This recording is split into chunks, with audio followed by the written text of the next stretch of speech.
que temos da revista da Escola Bíblica Dominical das Assembleias de Deus, da CGADB, hoje estudamos a lição de número 10, intitulada As 70 Semanas. É o estudo do capítulo 9 de Daniel, para o que vamos estar atentos que nesta lição de número 10, as 70 semanas, a nossa revista propõe o texto áureo do verso 24, quando diz para nós: 70 semanas estão determinadas sobre o teu povo e sobre a tua santa cidade, para extinguir a transgressão, dar fim aos pecados e expiar a iniquidade, e trazer a justiça eterna, e selar a visão e a profecia, e ungir o santo dos santos.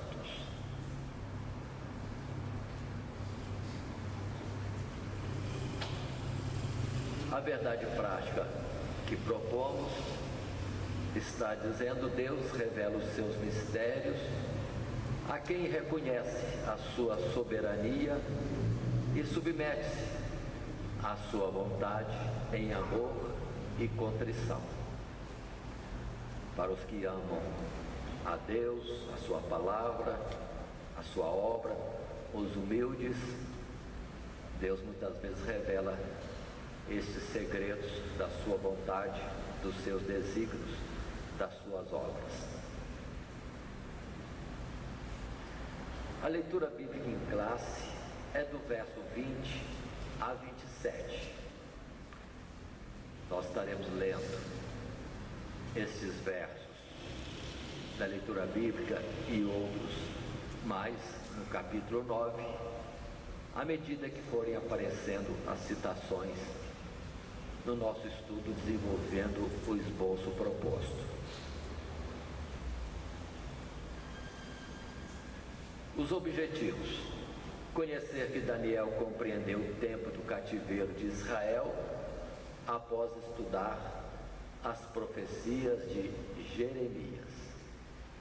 Outro objetivo: compreender as 70 semanas profetizadas no livro de Daniel. Saber os propósitos da 70ª semana é outro objetivo, e já adiantamos, lembremos, se entendemos bem este ponto, podemos entender bem a escatologia bíblica em muitos sentidos, em particular o exposto no Apocalipse. Tanto que muitos chegam a dizer que Daniel, nesses capítulos, está trazendo uma revelação como o Apocalipse, só que no Antigo Testamento. Mas é a palavra de Deus, nada mais. E a palavra Apocalipse é revelação, nada diferente. E Deus já revelou tantas coisas a tantos servos seus, como Joel, Isaías, também Jeremias ou Ezequiel no tempo de Daniel, e assim sempre Deus traz revelações. O esboço que propomos, nós em particular, é este. Capítulo 9 de Daniel, na lição 10, com o título As 70 Semanas, o esboço: uma introdução. Daniel intercede a Deus pelo seu povo. E um capítulo 2, Deus revela o futuro do seu povo. Aqui, incluso neste segundo capítulo da lição ou revista, está também definido já os propósitos da 70ª semana. E uma conclusão: observem que temos diferenciado agora da revista porque ela propõe o terceiro capítulo da lição, com esse título, Os Propósitos da 70ª Semana. Nós já colocamos isso junto no mesmo segundo capítulo. Então, nosso esboço terá somente 2 capítulos. A introdução antecede e a conclusão encerra.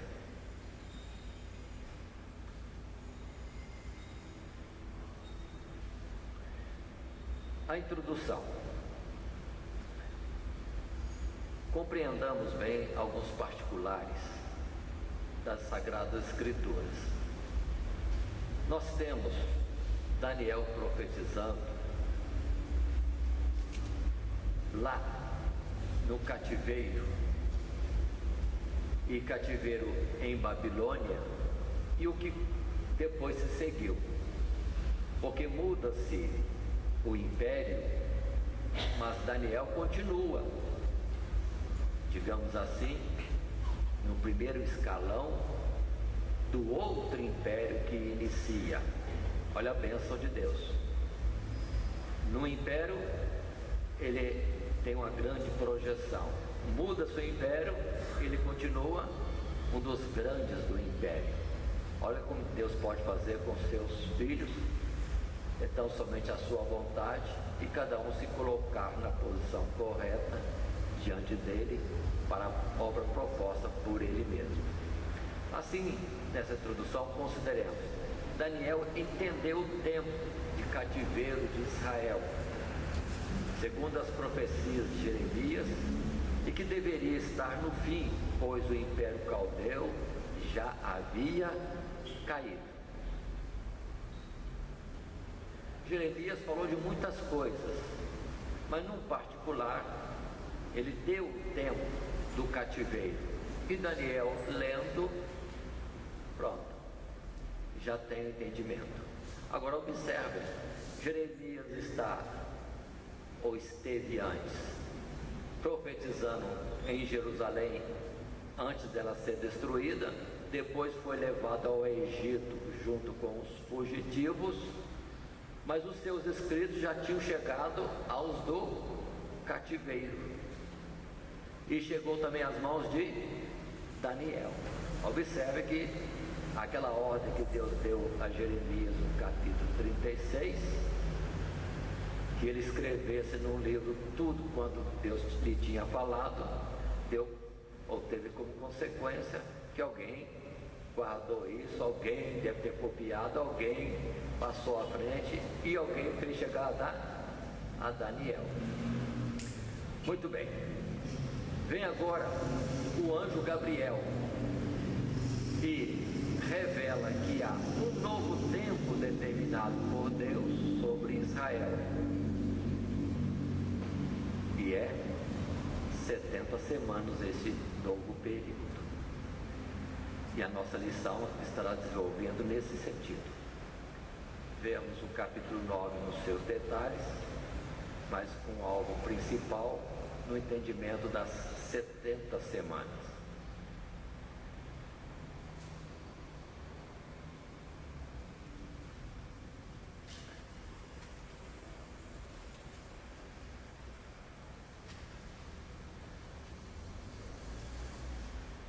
Na nossa sequência, capítulo 1, Daniel intercede a Deus pelo seu povo. Este é o primeiro assunto. Nós temos a subdivisão deste primeiro capítulo em 3 subtópicos: o tempo da profecia de Jeremias, a confissão dos pecados do povo, e Daniel reconheceu a justiça de Deus. Nós vamos desenvolver este assunto inicialmente considerando o tempo da profecia de Jeremias, para o que vamos estar lendo os versos 1º e 2º desse capítulo 9.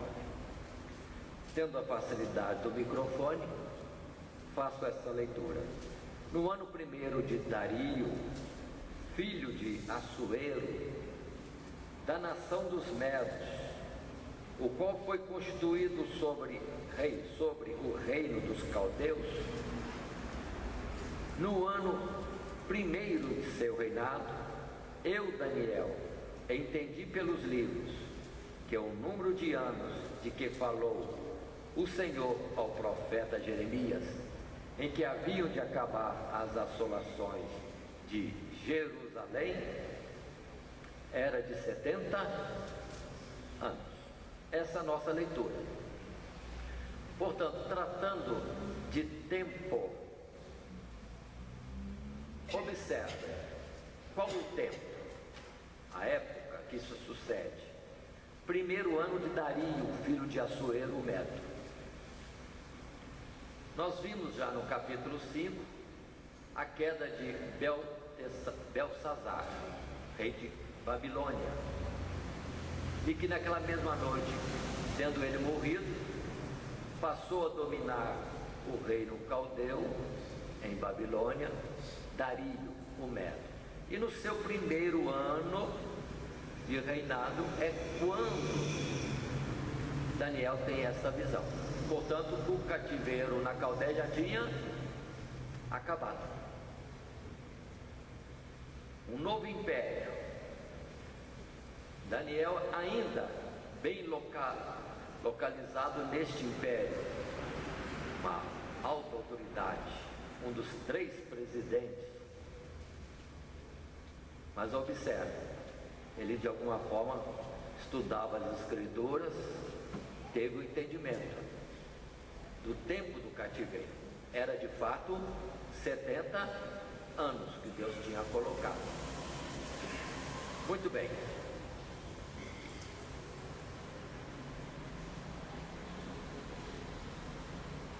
O que ele teve entendimento é que se houve a destruição de Jerusalém e do templo e um cativeiro foi colocado, ou seja, entendimento da duração das assolações de Jerusalém, é o que foi profetizado por Jeremias no capítulo 25 das Escrituras, no verso 11, e também no capítulo 29, o verso 10, quando Jeremias até mesmo escreveu carta aos do cativeiro, alertando que cada um que fora para o cativeiro tivesse cuidado de progredir, que construíssem casas, lavouras, vinhas, digamos assim, pomares, lavouras estabelecessem, casassem, gerassem filhos, e daria tempo no cativeiro também deles criarem esses filhos e chegar o tempo dos filhos virem a casar. Então que casassem seus filhos e dessem suas filhas a maridos e progredissem no cativeiro, porque o tempo seria longo e não se diminuísse, antes se multiplicassem nesse cativeiro. É a palavra clara de Jeremias. E Daniel, vendo os tempos, vai encontrar esta afirmação na carta de Jeremias ou nas Escrituras. Pronto, ele já entendeu. Já entendeu. Mas aqui não cita, mas poderíamos lembrar que há também a palavra de Isaías 44, Isaías 45, uma palavra bem anterior a Jeremias, onde Isaías falou bem claro de um homem chamado Ciro, a quem ele dava nome, dava sobrenome, alguém que não o conhecia, porque também não existia, mas viria a ser rei. Deus faria tudo para ele ser rei, dando vitórias e conquistas para ele, para que ele fizesse para Deus uma coisa do seu desígnio. Desse o decreto libertando o povo do cativeiro. Observe, Isaías profetizou isso. E no tempo de Isaías não tinha ideia de que Jerusalém seria destruída e o povo iria para o cativeiro, mas Deus já falava. Em Jeremias a situação estava drástica, mas é que Deus já falava antes.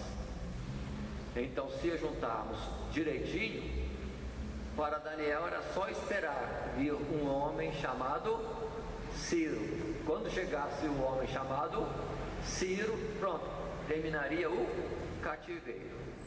Pronto. Então observem claramente que Daniel entendeu isso, o tempo desse cativeiro. Mas ele ainda está com Dario. Onde está Ciro?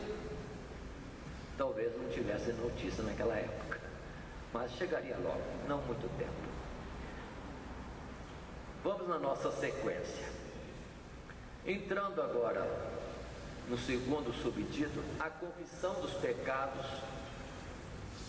de um povo. Dentro das Escrituras, no capítulo 9, podemos ler os versos 3 a 11, que é a reação de Daniel quando ele entendeu o tempo do cativeiro. Estava perto de acabar? Tudo indica. Tudo indica.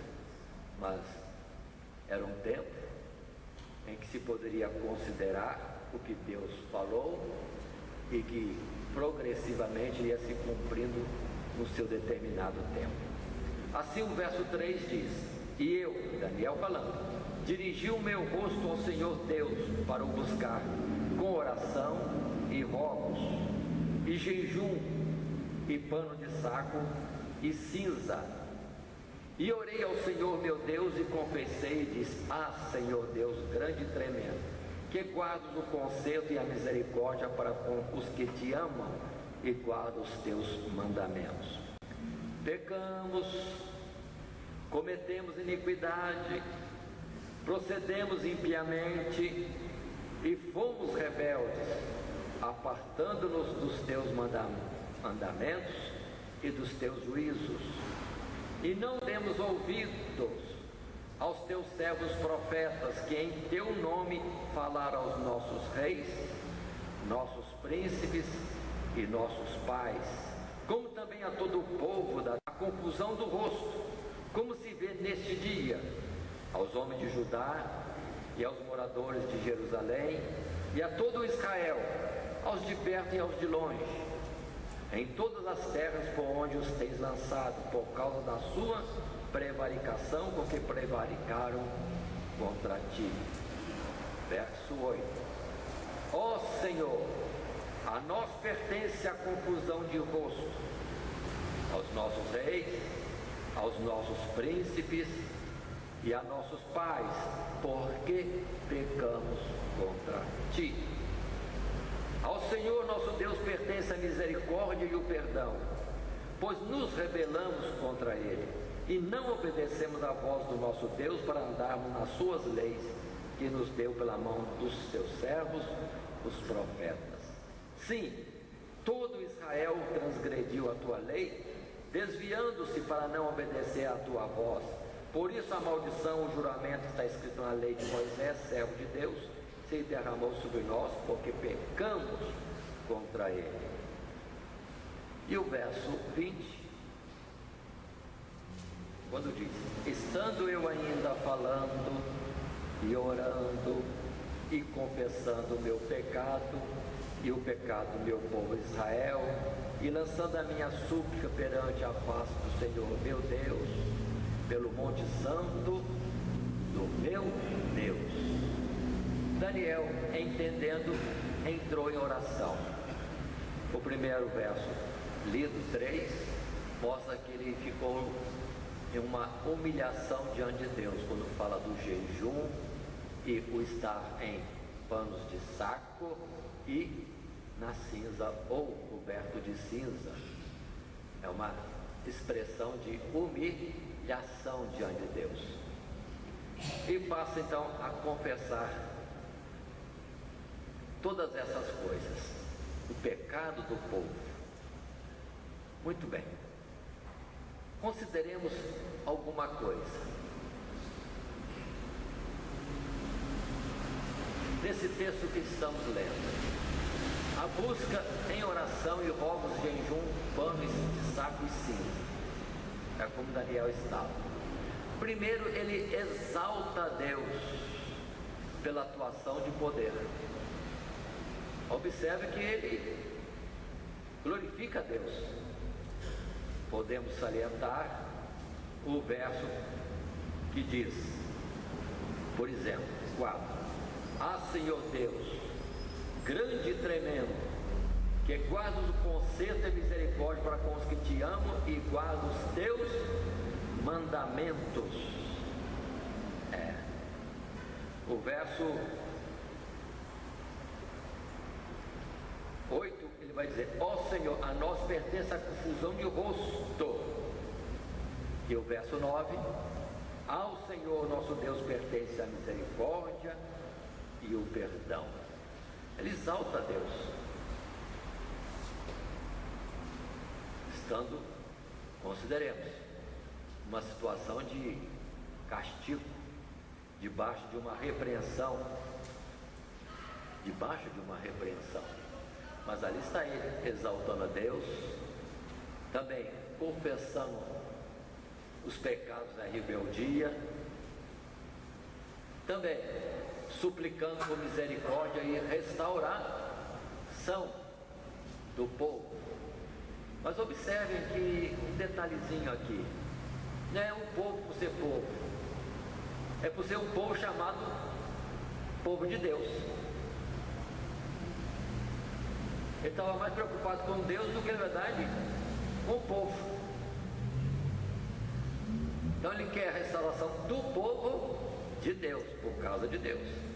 Ele quer a restauração da cidade de Jerusalém, porque é a cidade de Deus, e do santuário, porque é o templo de Deus. Olha o destaque dele. Ele está mais objetivando Deus, e não uma particularidade, uma simpatia para com os conterrâneos, ou um sentimentalismo para a sua terra natal, etc, etc. Nada disso, é Deus. É de Deus, então não pode ficar assim. É o mesmo sentimento que habitou em Davi. Quem é este Golias para se levantar-se contra o exército de Deus? Ele preocupou-se com esse aspecto de Deus e vai enfrentar o Golias. Muito bem. A observação que fazemos também nesta oração, nesse subtítulo 2, a confissão de pecados de um povo, observem, Daniel, sendo íntegro, não se engrandeceu como justo, mas colocou-se como membro do corpo, ao dizer: pecamos, fomos rebeldes, e continua a ler: nós e nós. Quando muitas vezes a tendência de alguns é esse povo, essa pessoa, aquela outra, aquele outro irmão, e nunca se toma a ideia de que somos o mesmo corpo. Se uma parte está enferma, todo o corpo está enfermo também. Então Daniel tinha essa ideia. Observem, quem errou? Não fui eu, foi fulano, ciclano, beltrano, os príncipes e reis, e não, ele não teve essa ideia. Ele diz: nós pecamos, nós transgredimos, nós não ouvimos, nós somos rebeldes, por isso nós somos dignos do cativeiro, da vergonha, etc, etc, etc. É um aprendizado que a tendência de muito é o apontar do dedo, enquanto na verdade Deus nos tem como povo seu. A fraqueza de um é a fraqueza de todos. Então não é para apontar nem se gloriar como vitorioso e outro como derrotado. É antes, todos sentimos a mesma dor, porque são membros do mesmo corpo. Voltando a Davi, o seu choro pela morte de Saul, em vez dele fazer uma festa porque aquele que o perseguia para a morte estava morto e ele livre, não, ele foi chorar a morte de Saul. Davi chorou a morte de Saul. Muito bem. Na sequência do nosso estudo, entramos no terceiro subtítulo: Daniel reconheceu a justiça de Deus. Dentro desse mesmo texto, em particular o verso 7 e 16, temos a citação sobre a justiça de Deus, quando ele diz, verso 7: a ti, ó Senhor, pertence a justiça. E no verso 16, quando diz: ó Senhor, segundo todas as tuas justiças, aparte-se a tua ira e o teu furor da tua cidade de Jerusalém, do teu santo monte, porquanto por causa dos nossos pecados e por causa das iniquidades de nossos pais, tornou-se Jerusalém e o teu povo um opróbrio para todos que estão em redor de nós. Tudo levava à vergonha de um povo de Deus, que poderia o povo não ser nada excelente, mas Deus era excelente e verdadeiro. Era algo impróprio estar assim acontecendo.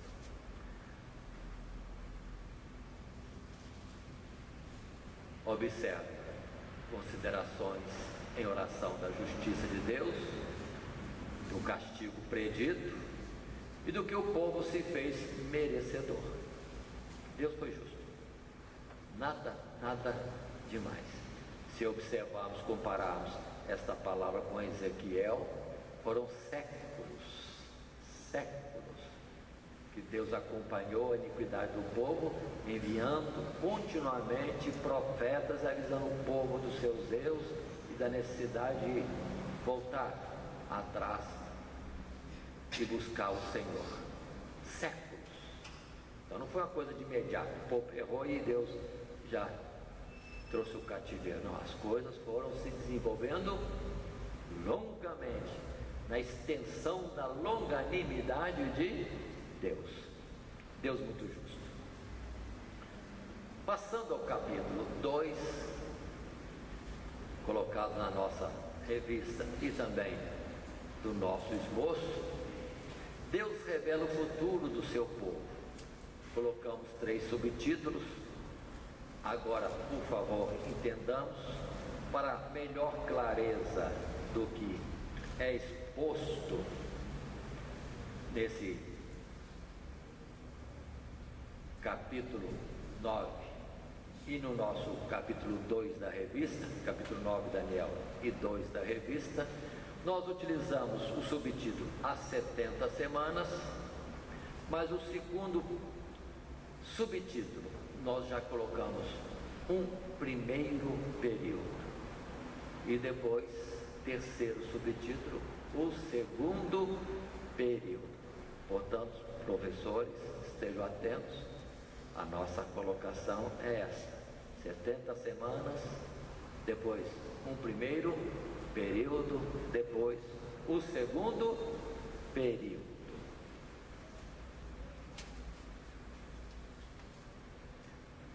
Passemos então ao primeiro subtítulo, as 70 semanas. É o verso 24,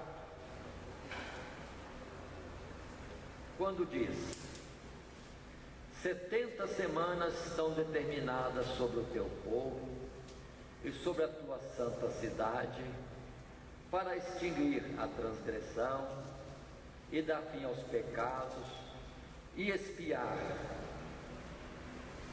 a iniquidade e trazer a justiça eterna e selar a visão e a profecia e ungir o santo dos santos.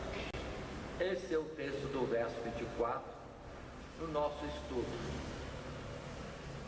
É o capítulo 2, primeiro subtítulo, as 70 semanas. Consideremos 70 semanas. O verso 24 traz uma revelação que é da parte de Deus através de Gabriel. Gabriel vem instruir. Isto não está no verso 24, está no verso 21,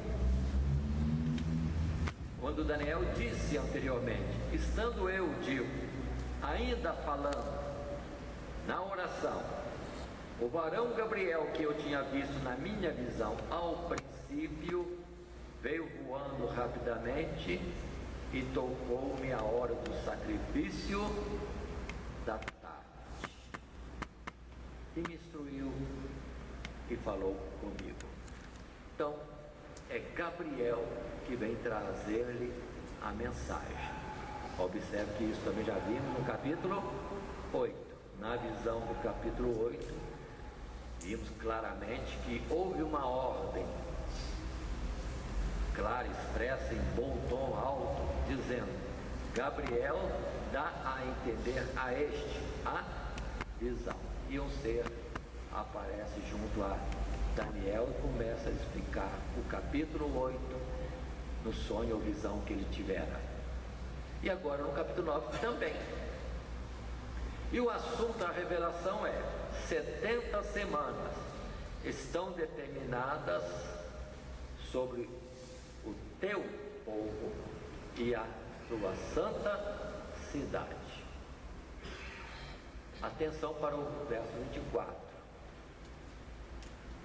70 semanas, mas tem um objetivo. Tem aqui a colocação de qual é o propósito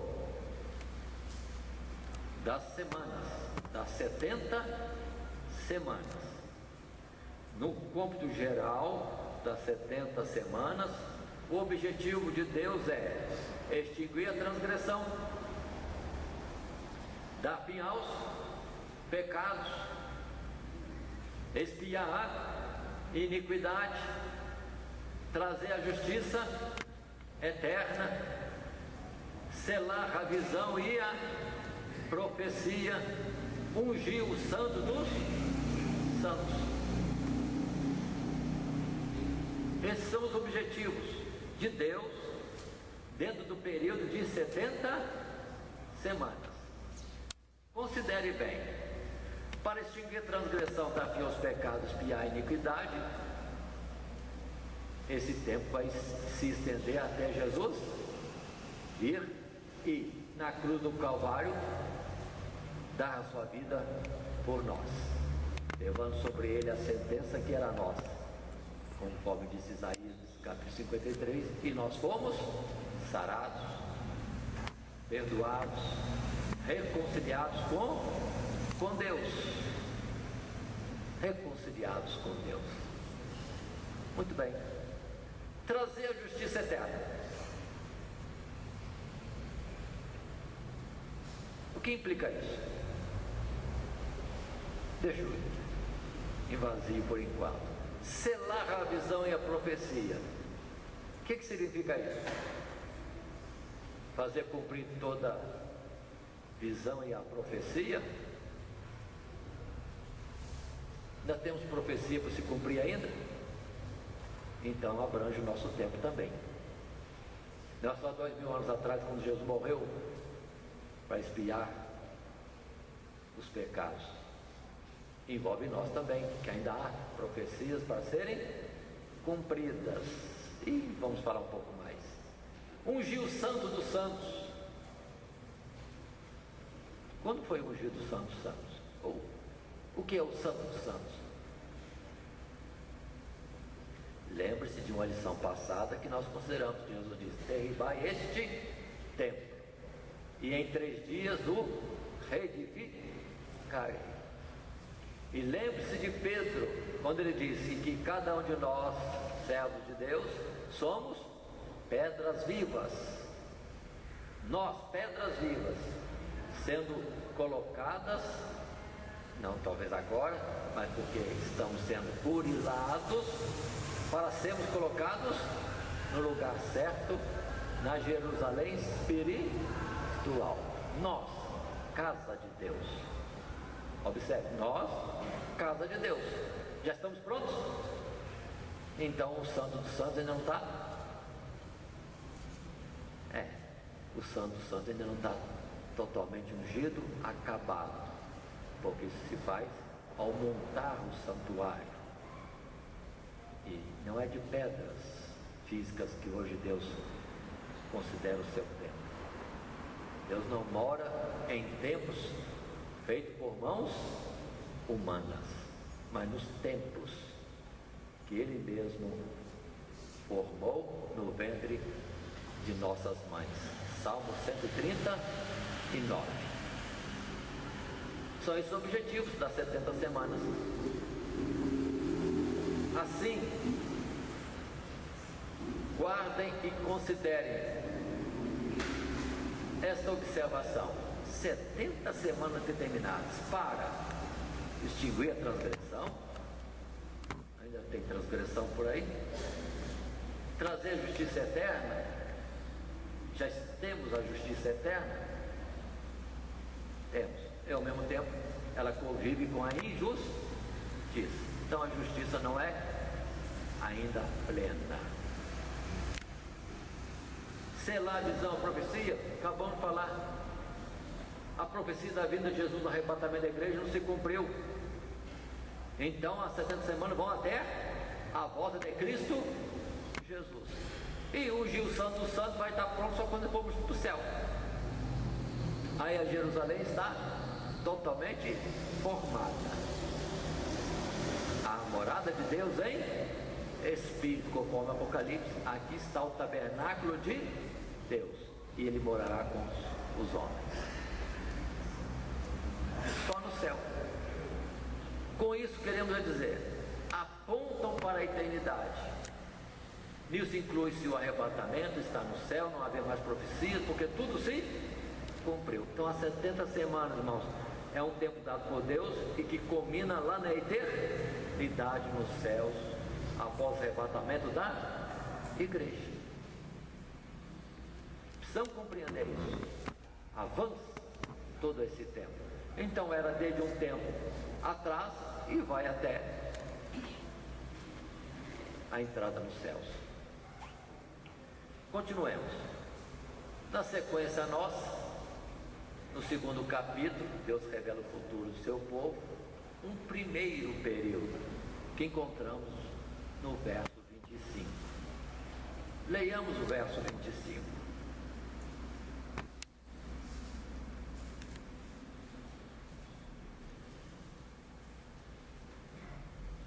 Sabe e entende. Assim Daniel começou a dizer: desde a saída da ordem para restaurar e para edificar Jerusalém, até ao Messias, o príncipe, 7 semanas e 62 semanas angustiosos. O próprio anjo revelou um primeiro período, que nós colocamos desta forma, segundo a revelação do verso 25. 7 semanas e 62 semanas. Esse é o primeiro período. Totalizando quantas semanas? 69. 69 semanas? Sim. 69 semanas. 7 semanas e 62 semanas, 69 semanas. Guardaram isso? Simples. É o tempo de um primeiro período dentro das 700 semanas.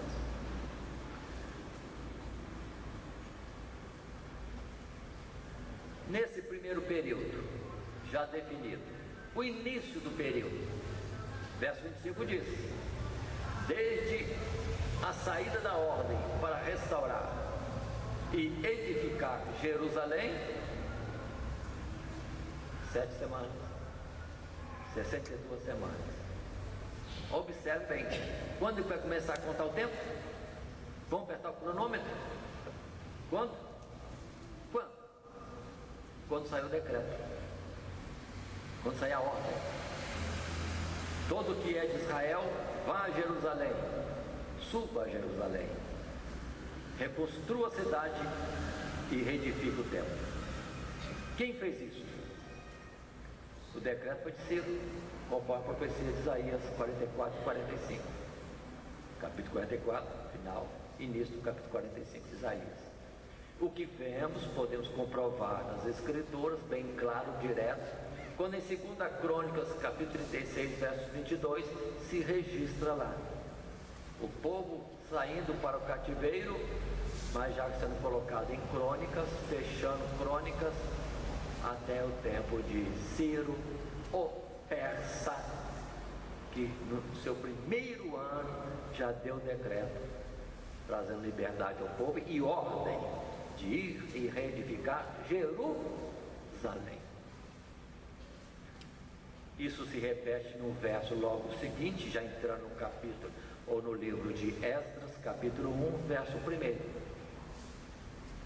o decreto de Ciro veio. Então, apertamos o cronômetro. Começa a contar 70 semanas. Ou,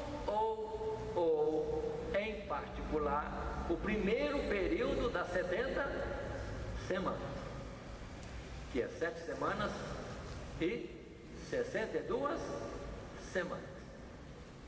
Prossigamos. Na apresentação do nosso assunto, nesse período que iniciou, o povo se levanta, os que foram despertados por Deus. E não é para todos saírem do cativeiro, não. Ou, sim, estavam livres, mas não era para mudar de volta para Jerusalém. Deus não permitiu que todos os judeus voltassem, ou israelitas voltassem para Jerusalém, porque eles eram testemunhas de Deus, já espalhados por todas as terras. É os processos de evangelização. E depois eles que vão receber os apóstolos, os que saíram de Jerusalém na perseguição no tempo de Estevão, e pronto, vão receber a boa nova.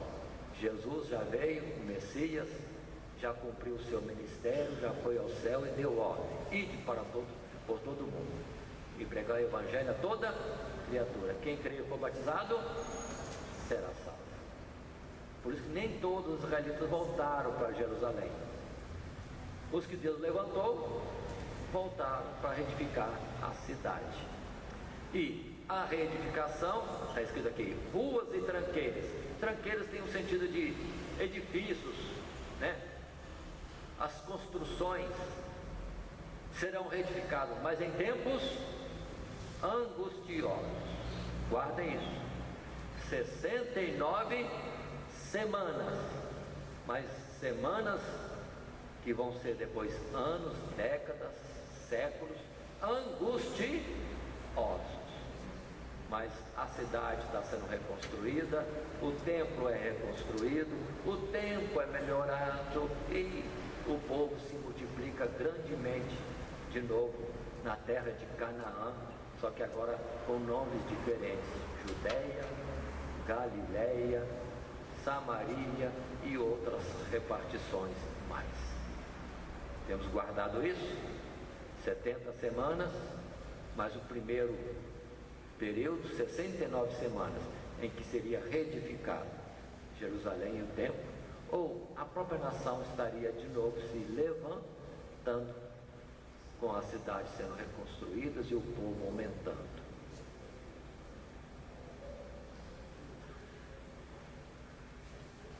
É importante considerarmos que nesse primeiro período, que começou com o decreto de Ciro, a gente outra vez clica no nosso cronômetro, quando os anjos levantaram-se lá em Belém da Judéia e cantaram: glória a Deus nas alturas, paz na terra, boa vontade de Deus para com os homens, até o Messias. O período começou com o decreto de Ciro, e o período primeiro, 69 semanas, terminou com Jesus chegando. É o que os anjos disseram aos que cuidavam das ovelhas, os pastores no campo, né? Novas de grande alegria, o Messias é nascido, e o encontrareis e tereis o sinal de que é ele, porque está deitado numa manjedoura, enrolado em paninhos. Aí está. E ali o nosso cronômetro foi apertado. Quanto tempo deu? Quanto tempo deu? Nosso relógio pode marcar muita coisa, mas o de Deus deu 69 semanas. Temos entendido isso? É importante conhecer, guardar bem isso. Jesus nasceu 69 semanas terminadas. Mas se, consideremos, terminou 69 semanas, já está entrando um segundo depois, a última semana. Observe isso que nós já vamos estar falando em sequência.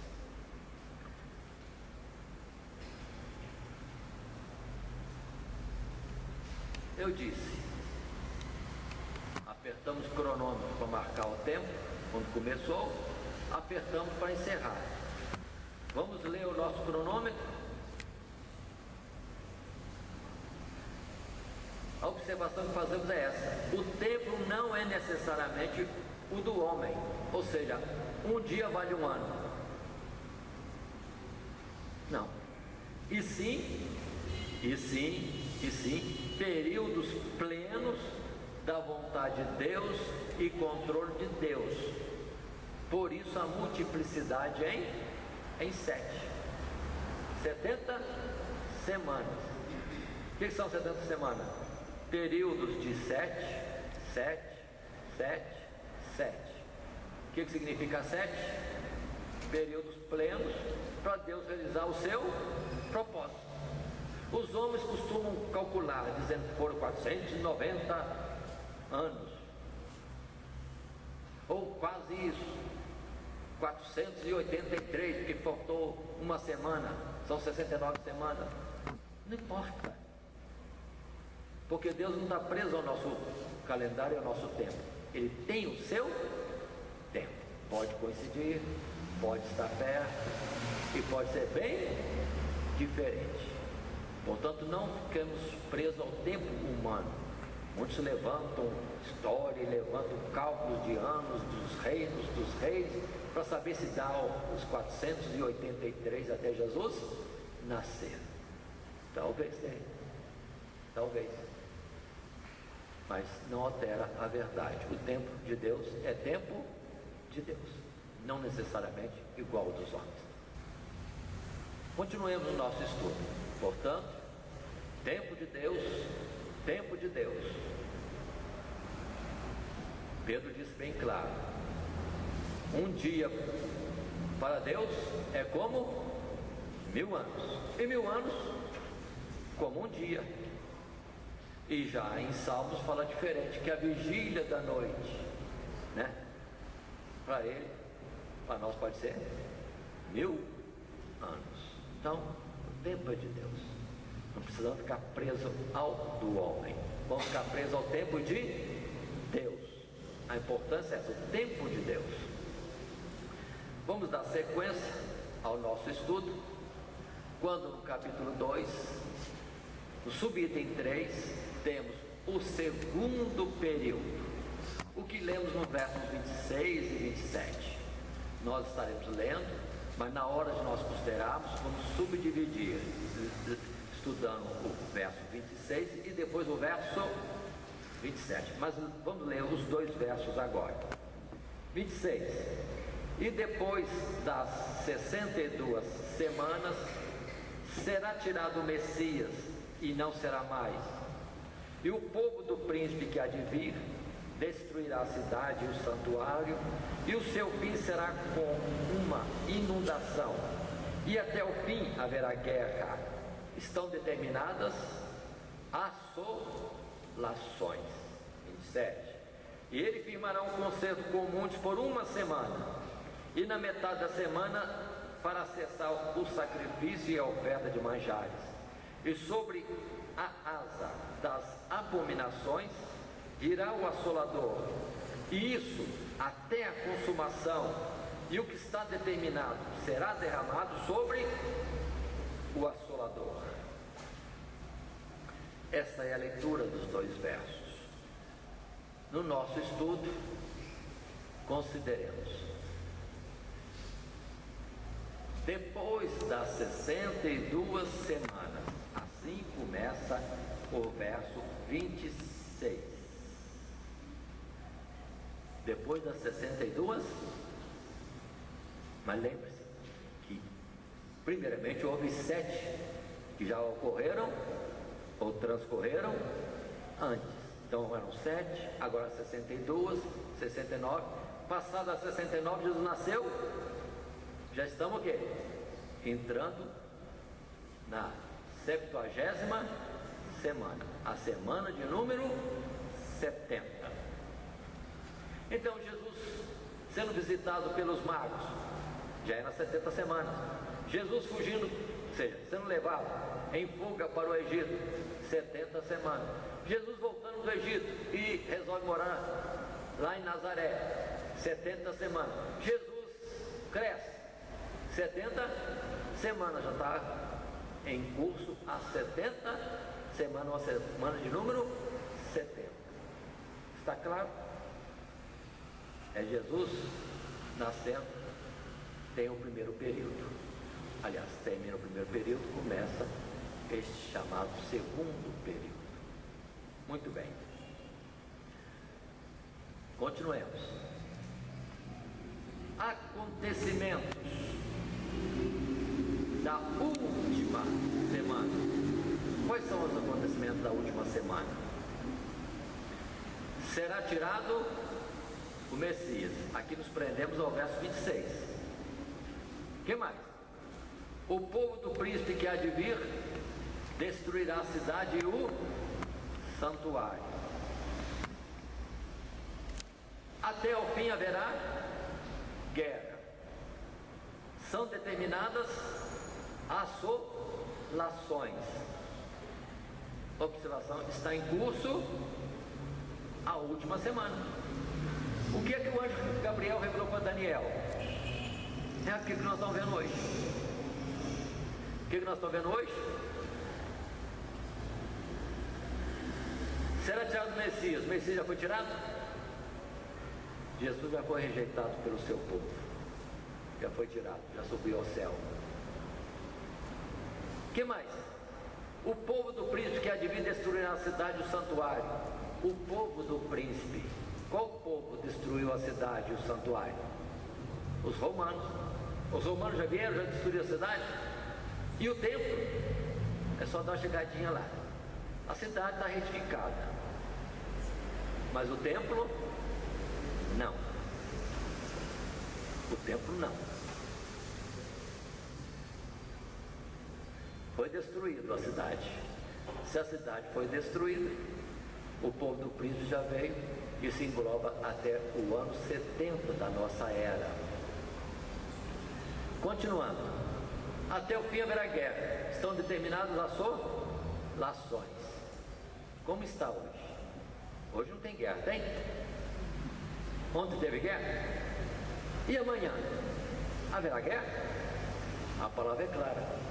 Até o fim haverá guerra. Até o fim haverá guerra. Portanto, o tempo da última semana chega aos nossos dias com mais esta afirmação, que se nós lemos o capítulo que temos em Mateus, verso 24, o que Jesus revelou que aconteceria no final dos tempos é justamente guerra. Ouvireis de guerra. Ainda não é o fim. Ainda não é o fim. Estamos até hoje ouvindo de guerra, porque elas irão até o fim. Quero fazer entender isto. As 70 semanas englobam o nosso tempo. Nós estamos dentro da última semana. Está claro? Está claro?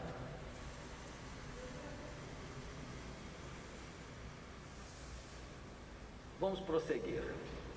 Dentro do nosso subtítulo segundo período, agora o verso 27 traz detalhamento.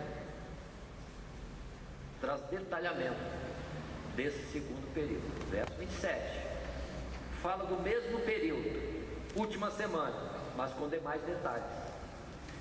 Voltando um pouquinho, nós vimos que, lendo o verso 26, que já é a última semana, o Messias será tirado, o povo do príncipe há de destruir a cidade e o santuário, até o fim haverá guerra, são determinadas assolações. Mas o verso 27 volta a falar mais coisas desse mesmo período, só com um detalhamento. Primeiro detalhamento é referências a uma primeira metade da semana.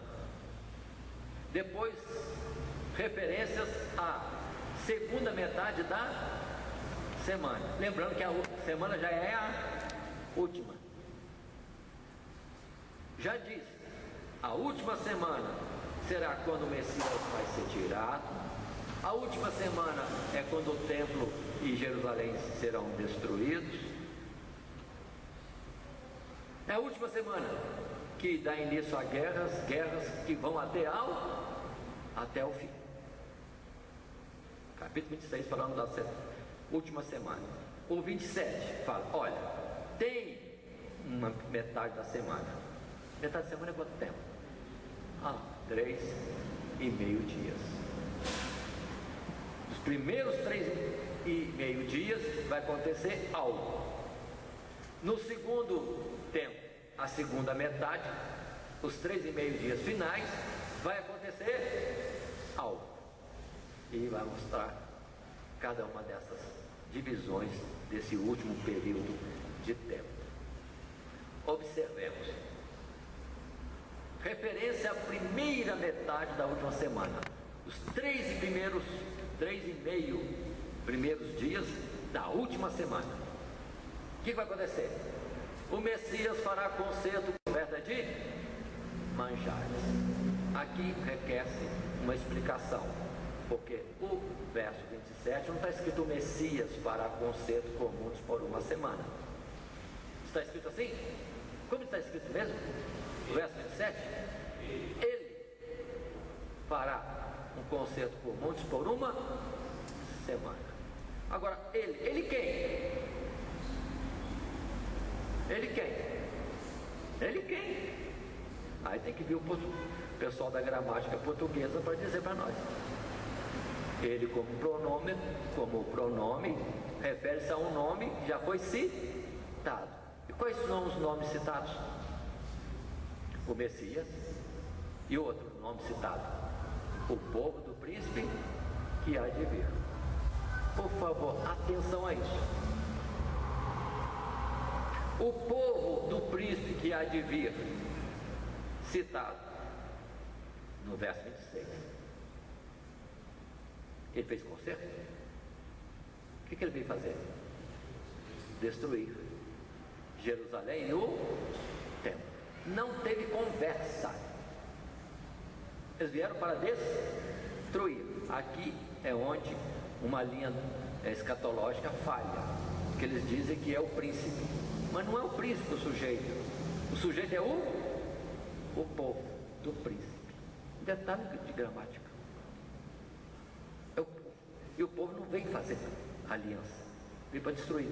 Tanto que Jesus disse, quando virdes, Lucas capítulo 21, a cidade de Jerusalém cercada pelos exércitos, o que é para fazer? E com bandeira branca?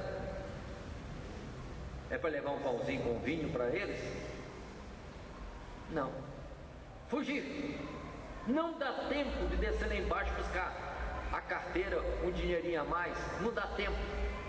Quem está no telhado não entra em casa, fuja. Quem está no campo, vá para os montes. Porque é o tempo da vingança, da destruição de Jerusalém. Então não houve acordo, não houve aliança. Mas o Messias, Jesus, ele veio para fazer uma aliança. Uma aliança de quanto tempo? Quanto tempo? 7 dias. O que é 7 dias? O que é para Deus 7 dias? Ainda mais essa última semana, que nós já vimos que vai até a gente está no céu. É a aliança eterna. Por isso que entendamos, quem fez um concerto com muitos por uma semana foi Jesus. Quando ele mesmo, ali no ato da ceia, outra vez lembremos, ele tomou o cálice e disse, este cálice é o novo testamento, é o novo concerto, é a nova aliança, o novo pacto, no meu sangue, que é derramado por vós. Está entendido? Jesus fez uma aliança. Muito bem. Só que acrescentemos, na metade da semana cessa sacrifício e ofertas de manjares. Como cessa? Para. Por que para? Precisamos entender. Porque Deus deu um concerto, fez um concerto, uma aliança com o povo. Lá, através de Moisés, junto ao monte Horebe, no deserto do Sinai. Atentem bem para isso, atentem bem. Mas a lei é figura. É figura. E aquela aliança lá no deserto com Moisés e o povo foi aspergida, quando escrita em livros, com sangue de um animal. Mas a nova aliança tem validade na aspersão do sangue de Cristo Jesus. E os profetas já tinham dito, Jeremias, por exemplo, está em Hebreus, que Deus falou que faria um novo concerto. Como não permaneceram naquele concerto, nós sabemos que foi só Moisés afastar um pouquinho, o povo já foi fazer bezerro para adorar. Como não permaneceram naquele concerto, Deus diz, faria um novo concerto. Não vou escrever minha lei em tábuas de pedra, mas escreverei nos corações. É o tempo que vivemos. Aí é quando também precisamos entender que, terminando o tempo da figura, entra o tempo da realidade. Se até então sacrifícios, oferta de manjares e tantos rituais do santuário eram executados em figura, quando Jesus morreu na cruz do Calvário, não vale mais nada, não precisa, não tem sentido, porque o verdadeiro sacrifício já acabava-se de se realizar em Cristo Jesus. Atentem para isso. Tanto que o véu do templo se rasgou de alto a baixo, contrariando toda a lei, que dizia que o véu tinha que estar fechado, só passaria por ele o sumo sacerdote uma vez por ano com sangue de um sacrifício para expiação do pecado. Mas Jesus veio e rasgou o véu, dizendo, há um novo concerto, onde não há véu, não há separação. Tenhamos liberdade e uma consciência perfeita para entrar no santuário, no lugar santíssimo, através do sacrifício de Cristo Jesus, ou pelo sangue de Jesus. Observe bem a quebra da lei, ou do ritual da lei, quando o véu se rasgar. Pronto. Não precisa nada do ritual mais, porque já está aberto o acesso a Deus. Então cessa. Sacrifício ao menos manjar, porque não tem sentido. Se alguém correu lá com todo o coração sincero para oferecer um pombinho, um bezerro, um cordeirinho a Deus em sacrifício, seja pelo seu pecado ou em voto ou em louvor, não tem mais sentido. Cessou para Deus. Entendamos isso, ainda mais quando nós temos a expressão da palavra. Estando em curso a última semana, o Messias fez o concerto perpétuo pela cruz, 7 dias. Com a morte de Jesus não há mais necessidade de sacrifícios. É isso que nós dissemos. Continuemos. O cessar sacrifício e oferta de manjares corresponde ao exposto em Hebreus, capítulo 10, versos 5 a 9, quando diz: sacrifícios e ofertas não quiseste, nem te agradaram. O Espírito falando pela boca do salmista no passado, e Hebreus só repassou de novo: não quiseste. Mas ele diz: então venho, ó Deus, para fazer a tua vontade. Quem que veio fazer a vontade de Deus? Jesus. Sacrifício de animais Deus nunca quis, era só símbolo, figura, para nós entendermos. Mas aí Hebreus reforça, repetindo a palavra de Salmo: Aqui vem para fazer a tua vontade. Tira o primeiro conceito, que foi validado com sangue de animais, e estabelece um novo conceito no meu sangue, Jesus dizia para o Pai, que é derramado por muitos. Continuemos. Isso está em Hebreus capítulo 10, versos 5 a 9.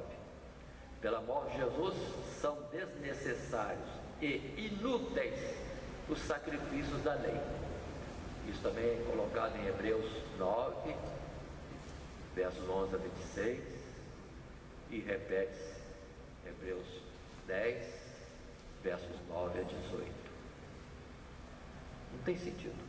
Todo sacerdote, diz lá em Hebreus, que ministra no santuário, está perdendo seu tempo, porque não tem validade alguma. E na nossa colocação ainda acrescentemos: na destruição do templo são impedidos os sacrifícios e oferta de manjares e demais cerimônias ou cerimoniais levíticos, porque a ordem da lei é: tudo que for fazer tem que ser feito no santuário que está em Jerusalém. Não tem nem Jerusalém nem santuário. Hoje tem Jerusalém, mas não tem santuário, pelo que nenhum israelita pode em tempo algum oferecer a Deus oferta de manjares, sacrifícios, nem coisa alguma naquele tempo feito de Moisés pela lei mosaica, que no tempo de Jesus não existia. Naturalmente, os judeus, desde que Jesus morreu até o templo ser destruído, eles continuaram fazendo sacrifícios. Está claro? Continuaram fazendo sacrifícios. E os cristãos? Já ouviram falar que Paulo e Pedro foram lá para o templo sacrificar um bezerrinho? Aposto que tinha que ser um novilho, né?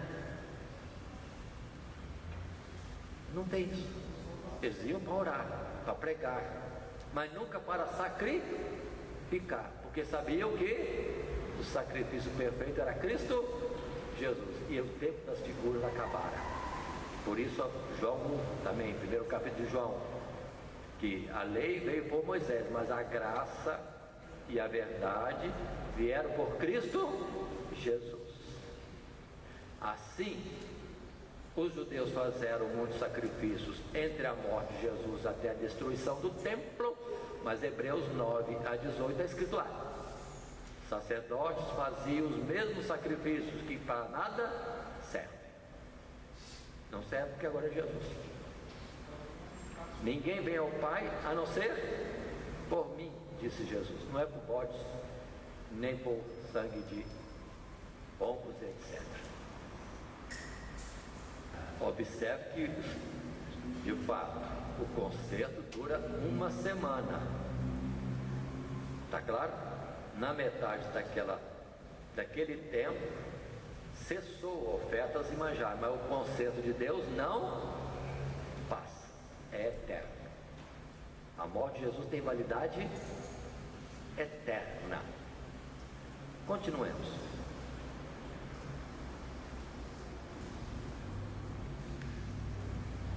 Passando o nosso assunto, no detalhamento do período segundo período, a última semana.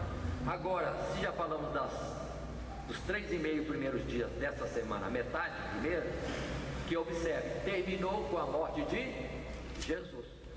Porque com a morte de Jesus é que não tem mais necessidade nem valor algum dos sacrifícios, porque Jesus era o verdadeiro sacrifício. Os outros não tinham significado nenhum. Se alguém fizesse, era mais desobediência e estar fora do tempo do que ficasse diante de Deus. Considere isso. Aí passamos para a segunda parte da última semana, metade final. O final, 3,5 dias. Que diz o verso 27? Nessa segunda parte, lendo de novo, se diz: e sobre a asa das abominações virá o assolador, e isso até a consumação. E o que está determinado será derramado sobre o assolador. Sobre a asa das abominações virá o assolador. Isso até a consumação. Paremos nesse ponto. Jesus morreu. Mais uns dias Jesus ficou. Mais um pouquinho Jesus subiu. Mais um pouquinho os discípulos são batizados com o Espírito Santo e saem pregando o Evangelho. Observe bem essa sequência. E o mundo foi melhorando. É assim?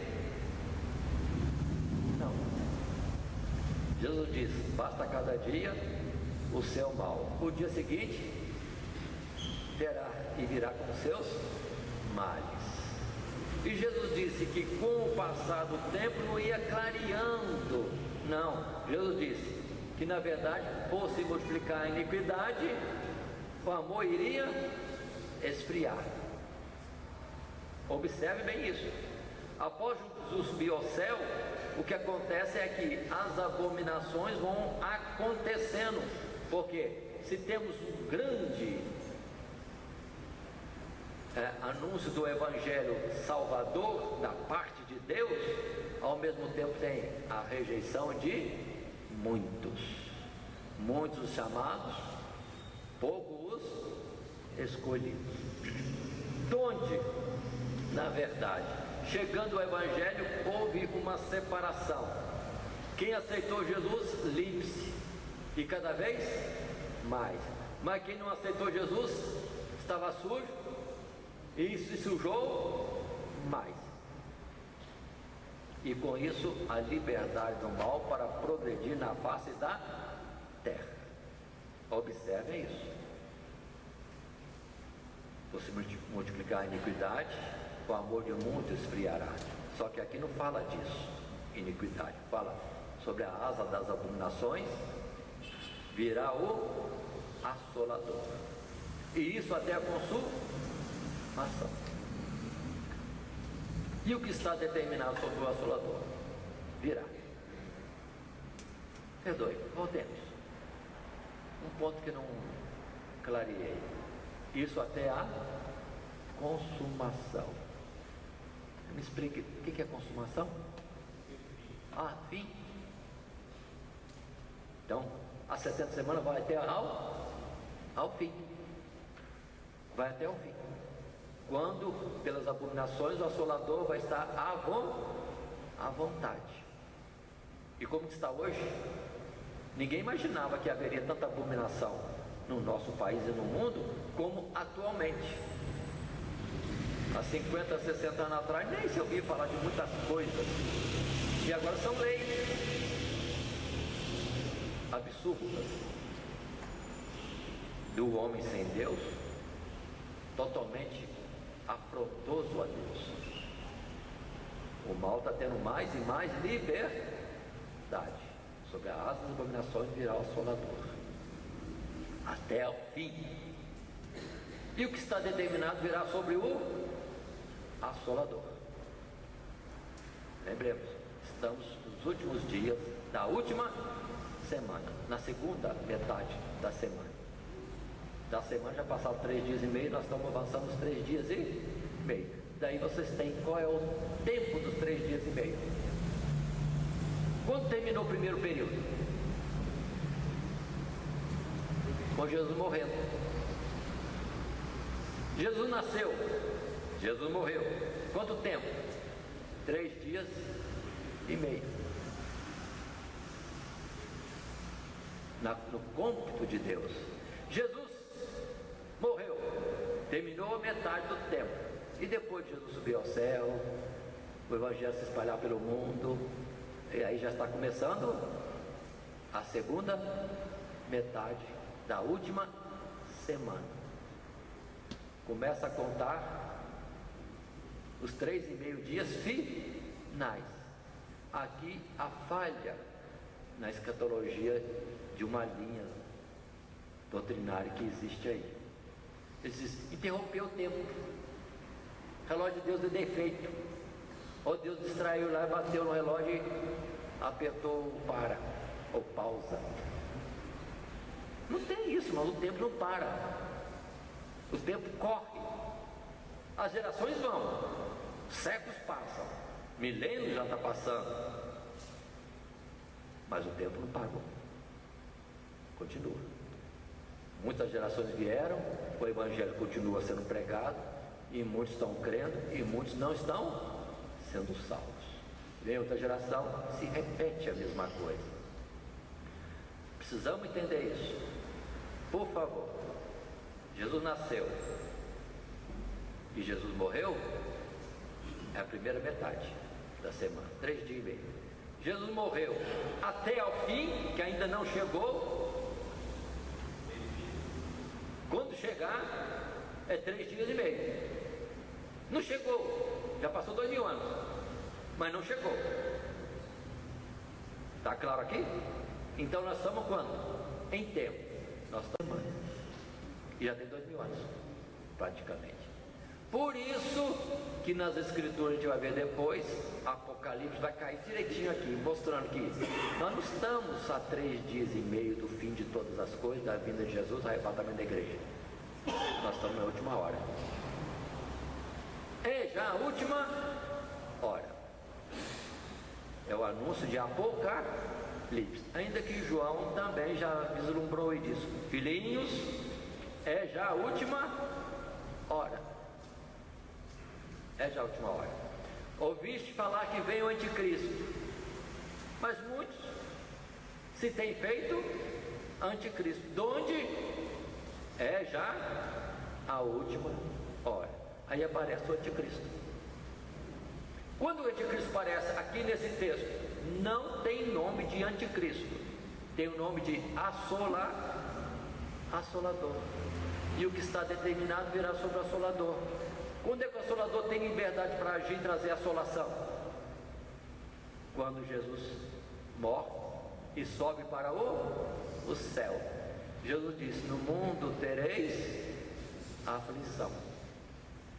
Se lemos Apocalipse, nós vamos entender. Jesus subiu para o céu. O que houve lá no céu? Batalha. Miguel e seus anjos batalharam contra Satanás e os seus seguidores. E Satanás não teve lugar mais nos céus, foi derribado. Onde que ele foi derribado? Aonde? Na terra? Ai dos moradores da terra. É a palavra de Apocalipse. Foi derribado na terra. E os anjos disseram: ai dos moradores da terra, porque o diabo desceu até vós e tem grande ira, porque sabe que já é o seu fim. Observem, e o que está determinado virá sobre o assolador. Ou seja, o assolador vem sobre as asas da abominação, mas o seu juízo já está decretado por antecipação. Virá o seu tempo também de ser aniquilado. Portanto, observe, ligando agora com o Apocalipse, qual é o tempo de grande aflição na terra? Depois que Jesus morreu e foi para o céu. Aí ele disse para alguém: por enquanto eu estou com eles, não precisa jejuar não, mas quando eu for, aí vão precisar jejuar. Uma das razões, sobre a asa das abominações virá o assolador. Só que não chama de Cristo, é assolador, mas ele terá o seu fim. Procurando ir para o término do nosso assunto, a nossa conclusão. Ainda que detalhes temos ainda, a assolação irá até ao fim, a observação que fazemos, relacionada à multiplicação da iniquidade, não se esqueça de Mateus capítulo 24, e o que virá sobre o assolador é a destruição do poder das trevas. Como é que as trevas serão destruídas? Se alguém quer saber, é só ler Ezequiel capítulo 38, verso 1 a 5. É só ler Tessalonicenses capítulo 2, verso 8. É só ler Apocalipse capítulo 20, verso 7 até 10. Quando as expressões são essas: Jesus desfará o iníquo pelo assopro da sua boca. Ou Jesus vai aniquilar Satanás pelo resplendor da sua glória na sua vinda. Quando é que Jesus vai destruir o Satanás, o poder das trevas? Quando? Aí está a palavra de Apocalipse 20, quando ele lançar no lago de fogo Satanás e todos os seus seguidores. Então a palavra de Daniel já previu isso. Ou seja, esse período Jesus subiu ao céu e a grande luta na terra, que o diabo brama ao redor de todos procurando tragar-nos. Observe bem, é o tempo de 3,5 dias de grande aflição, de assolação, que muitos dizem tribulação. Aí vamos entender, a tribulação, a aflição é nos 3,5 dias, desde que Jesus subiu ao céu até a sua vinda. Até a sua vinda, 3 dias e meio. 3 dias e meio.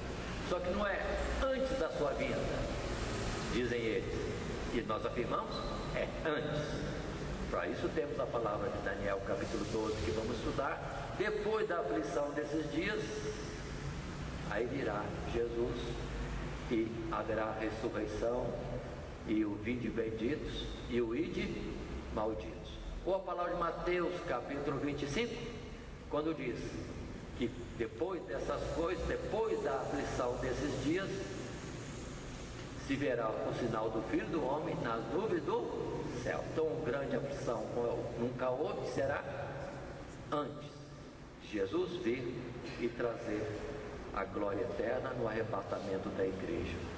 E lembre-se, comparando com a estátua do capítulo 2, não haverá mais nada na terra, porque a terra será recolhida como panos velhos para que nada serve. Jesus não vem para estabelecer um reino na terra.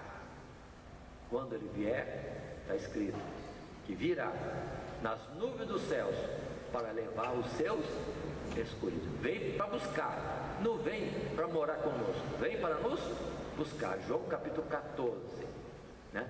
Na casa do meu pai há muitas moradas. Quando eu for e vos preparar lugar, virei outra vez. Virei outra vez. Virei outra vez e vos levarei, para que onde eu estiver, estejais vós também. É outra falha que diz: Jesus vem e vai construir um reino na terra, quando Jesus já diz: meu reino não é deste mundo. Ele já está aí no meio de vós, só que não vem com aparência exterior. E quando ele vier, ele levará os filhos do reino. São as parábolas que temos em Mateus capítulo 13 e outras tantas parábolas. Dando continuidade, observações ainda finais, 3,5 dias, fim da última metade da última semana, relacionado com 3,5 períodos de tempo. Nas Escrituras, esse tempo de Jesus até o final de todas as coisas e a nossa ida para o céu é chamado como um tempo, tempos e meio tempo, que depois vai aparecer em Apocalipse como 1260 dias, 42 meses, 3,5 anos. Mas enfim, é 3,5 tempos de Deus. Então não pode ser horas, dias, meses, anos, séculos, milênios. É 3,5 tempos de Deus. Começou com Jesus indo para o céu e vai terminar quando ele voltar e nossa chegada na eternidade.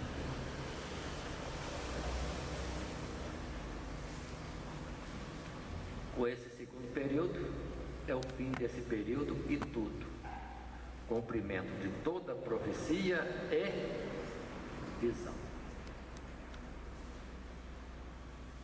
Se formos colocar uma conclusão para encerrar, nós temos tantas palavras que podemos dizer, mas vamos entender, está tudo determinado, tudo determinado. Tudo que Deus falou através dos séculos e milênios se cumpriu. Isso que está falando aqui vai se cumprir. É tempo de salvação agora, antes que ele venha. Porque quando ele vier, quem está pronto, sobe. Quem não está pronto, não sobe. É o juízo final. Vai para o céu ou vai para o lago de fogo e enxofre. Onde também vai ser lançado o dragão, que é Satanás, e todos os seus anjos que o seguiram na rebelião celestial. Que Deus nos abençoe em Cristo Jesus. Amém.